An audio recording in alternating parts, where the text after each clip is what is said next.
Good morning. Good morning, good morning. Let me put my gloves on. My hands are a little chilly. There we go. There's one glove. Get the other glove on. Alright. Okay, so here's the what I want to... Let me redo this. What I want to talk about real quick, I don't have a lot of time, but I wanted to talk about fencing. And I'm going to use some examples real quick. Right here, we had the red garage that came down. It was surrounded by privacy fencing, and the wall of the garage acted as a fence, and then more privacy fencing, which is a whole big lot. It went all around the lot. So that was pretty secure. The chickens could come and go. It wasn't a big deal. Mechanical stuff, parts and that kind of thing. If they're in the lot, they didn't get to them to eat them and die, because chickens do that. And other mechanical stuff was inside this garage that was here. And so, again, they were safe from parts. Over here, where that slab is, was a white brick shed. And again, the outside wall of the shed acted as fencing, and the chickens could walk all around the shed, and we had a covering that came off the shed where they could go underneath, and it was dry, and they would scratch the sand. And so that was gone too. So we recently, well, to fix it, a temporary fix was the snow fencing. The snow fencing, though, has spots in between where things can get in and small chickens could get out, especially if they were chicks.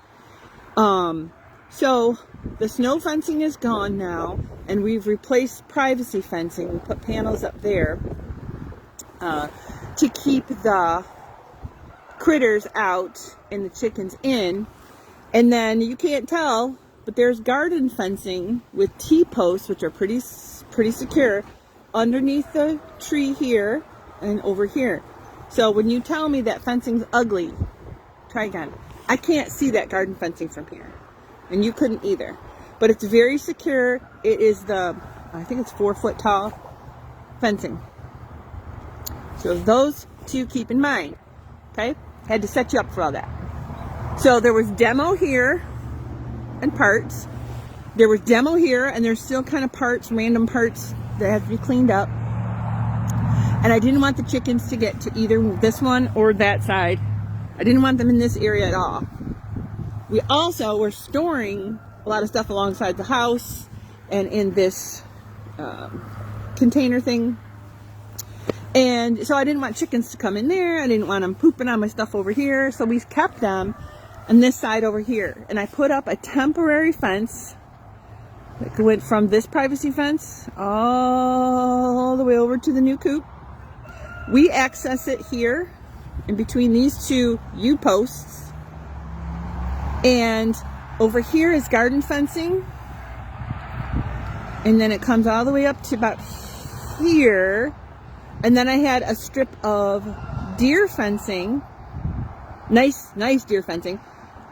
Expensive, tough, and really invisible to the eye from far away. Well, from not too far away, but you can't really see it very well. So that went from here all the way to here. We open it up right here between these two posts. We close it up again like that, which would be fine. So over here you can see there is a white post or white privacy fence section and another white privacy fence section. And we had a fence when we bought the house. Let's see, where's the line? We had a fence going from the garage straight over. It was just a privacy fence. And basically it was field on the other side of that fence. We removed those, and my husband stored them on our outside privacy fence. So when he put the fence up here, he took that one off. This was a white section.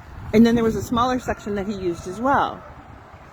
Well, 2 days ago? Yeah, 2 days ago, he came home and went to let the dog out. and the chickens were like hanging out in the yard. I'm like, what is going on? And when I checked, I went out at night because he told me about it. I went out at night to check, and I'm like, how did they get out? Their little access door was closed. Even the deer fencing was closed up like I do, and it was pretty secure. Nothing was open, no gates were open, anything like that. I figured that way down there, when he took off that one white section, there was a space between the panel and the post. I said, oh, okay, that's what it is. So I took a bunch of the old flower, like the Cosmos and stuff that I ripped out, and I just shoved it in between that space for now, so they're not going to come in and out.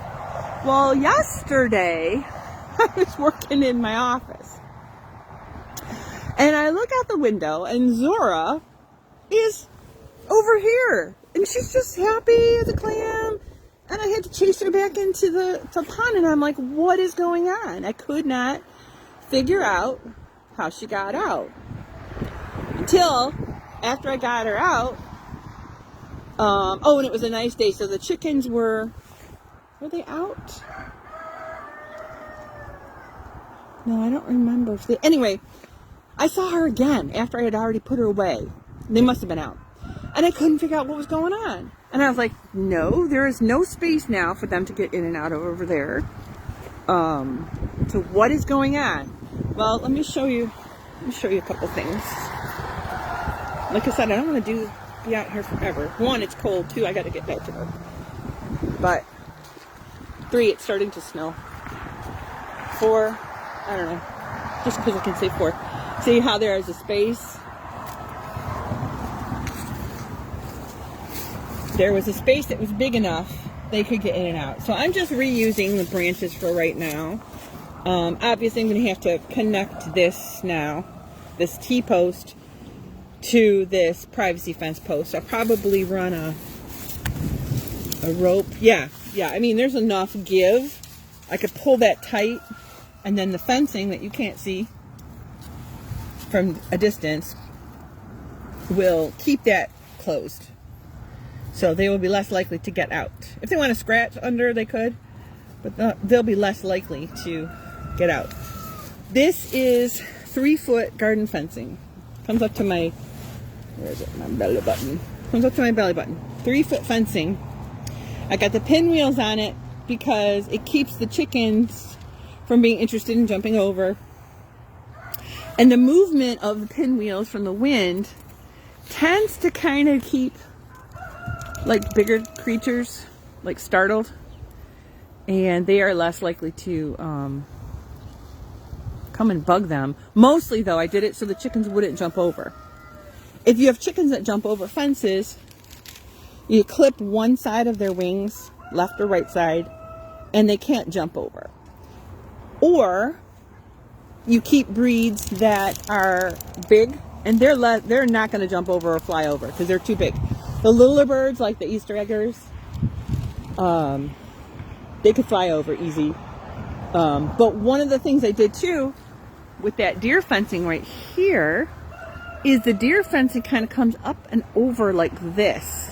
So when they come outside from this little exit point here and they come running out here, they're not going to get spooked and like jump up to fly because they're going to bounce back because of the deer fencing that's kind of laying over a little bit. So there was a method to my madness when I did this. The other part, oh shoot, now my picket fence is open. I'm going to have to make sure I get that closed before I let them out into the yard again. So the point is that this is temporary. This was only meant to keep them in during the construction time. So they didn't get in there, they didn't get in concrete, they didn't eat things and die because they want to and things like that. This is meant to be temporary. So when I open it up, they're allowed to access this whole side, the Josh's Arches side, the orchard side, the cherry tree side. They're allowed to access all of this when I let them out. Except my garden. Usually that's closed. The picket fence, I need to close that up. But going back to Zora getting out. Zora could not have gotten out here because I already blocked the access. So she couldn't get out that way. And I was so perplexed because she got out again. Hi, Sterling. You love this weather, don't you? Yes, you do. Hello, baby. Yes, my gloves have holes in them. I put them in a cubby or drawer. I think the mice ate them, but I don't care. These are my poop gloves anyway. Okay, so I am sitting here with a big stick. You should always have a big stick when you have chickens. It increases your reach. With a big stick, trying to herd Zora, trying to encourage Zora to go a certain way. And a lot of times I'll carry 2 sticks, and that means I got really long arms, and I can kind of herd her toward the door, or whoever. I can herd the whole flock. If I need to get them in quickly, I can do that. So I'm herding her and herding her and herding her toward the door, and she goes running through this hole. Look at this. You see that? This was not the way I installed it. I did not install it with the sticks in the hole. I installed it as whole deer fencing, and something has chewed its way through and created a hole really easy for her to get through. So I will need to repair this. I will overlay another piece of deer fencing here, because again, it's temporary, and we are going to be working on cleaning up those construction areas toot sweet anyway, and then they would have more range. So if you use deer fencing to keep your livestock in, this is what can happen. Look at that. I didn't even see it because I wasn't looking for holes in the deer fencing. I don't know why, but anyway, critters can get through it. So for now, I put the sticks, and for now, I have this roll of fencing that I just left out, which I shouldn't do. I'm infamous for doing that. For right now, and it keeps the chickens in. Now, whatever's chewing could still try and chew, and I will have to check for more holes throughout this season. But they cannot chew through this metal plastic coated fencing, garden fencing. They cannot chew through that. Now, smaller critters can get through those holes, yes, but they cannot chew through that. And the reason that's important is, again, you don't want your chickens coming through holes and getting out. You want to be able to know where they are and keep them safe. So that's a little bit about fencing that I wanted to share with you. These are T-posts because they have a T on the top. And over here are U-posts. And if you guessed right. They're called that because they have a U at the top. The U posts have these little tabs on them for holding fencing, like this. So when we open it up, I just push it on here so it stays open, and then Sterling can get through, I can get through, and close up fencing and things like that. But be careful when you use your temporary fencing, again, because there we go. There. So when you use your temporary fencing, because things can bite through. Now, case in point, we have picket fencing. From a distance, you can't see that there is metal, plastic covered chicken wire in there. This keeps the chickens from going through the slats. That's not a lot of space, but again, I have smaller chickens. Some smaller chickens that will fit right through. So I put chicken wire on the other side of the picket fence. So it looks pretty, you know. I'm going to paint this at some point. So it looks pretty, but you can't see how I'm keeping out the wildlife. On this side over here, I had not had fencing.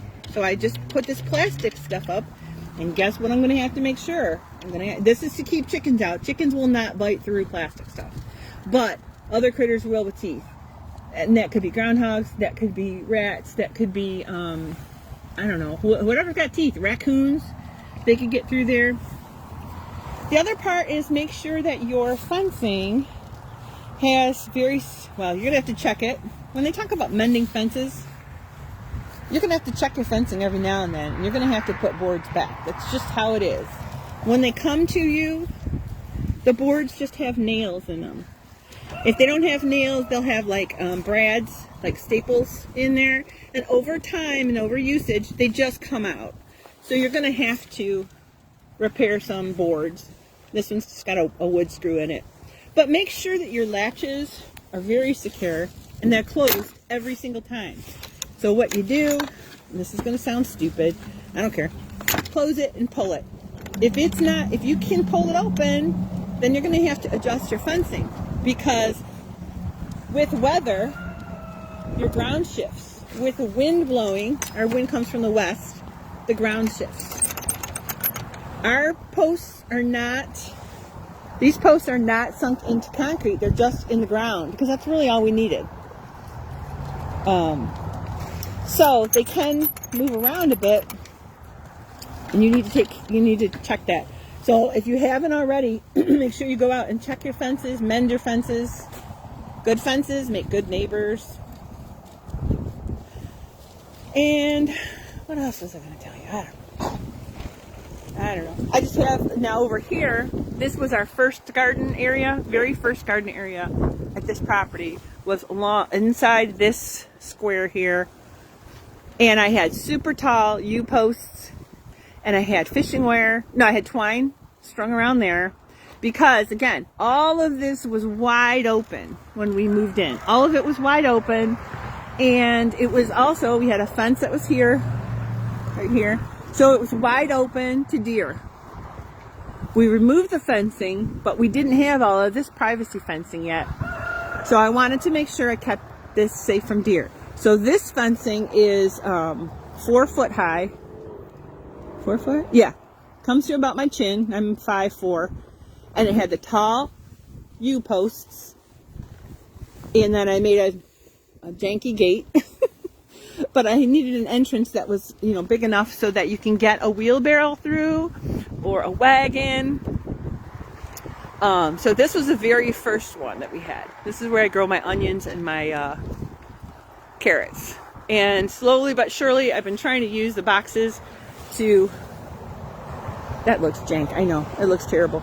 I've been trying to use cardboard and cardboard boxes, and then these bags, leaf bags, to keep the weeds down and keep the paths clear. I can see over here, I didn't realize this was wide open. Someone has gotten into this side over here and fluffed up all the straw. I can't tell that it's a chicken, but it might be. Especially because Zora had gotten out. So I don't know where she went. I don't know what she was doing when she had her merry way. So that's just something to keep in mind. Anyway, again, wire fencing is going to be better for you. Wire fencing. This rolls out real easy, and it bends really easy. So you can bend things around corners super easy. You can make like sharp angles. And then to attach to U-posts, just zip ties. And here's the thing. If you want to keep things from getting in, then you put those pokies, these little knobs, on the T-posts. You put them facing the creature you want to keep out. So I don't want my chickens to get out, so I put the pokes this way. That's what I was mostly concerned about. I didn't want them getting out. If I had put the pokes on the other side, then I would have space between the fencing and the post, and it would be easier for them to get out. Yeah, and just zip ties. Make sure you get all the way to the bottom. Because if you don't get all the way to the bottom, you're going to have a gap in there that won't do you well. So, all right. So yeah, I got fence to mend over here. Got areas to clean up. We're almost done with this construction.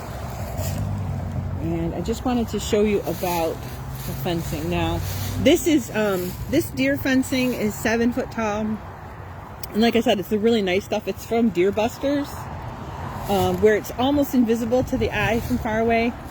The problem with deer fencing is just going to be the floppiness. But like I said, I'm using that to my advantage, because if the chickens try to jump up, they're going to hit this floppy, and they're going to kind of be knocked back in where they belong. So if you wanted to attach like a post or something, you can even attach like bamboos posts, like to the T-post, zip tie it on, and then just interlace the post with the squares. That will keep your deer fencing higher. Alright, so that's about fencing. Fencing. We add these in the wintertime to keep the breeze down, because it comes right from the west. Keep the breeze down, but let the light in. So we've got them just on the west sides. It also keeps the snow from blowing into the pen constantly. So that is about it. So the first one was this bed here, deer fencing to keep the deer out. We added the chickens next to the garden. So I toss my leftovers here. I collect eggs and poop in there. And that is about all I wanted to say about that.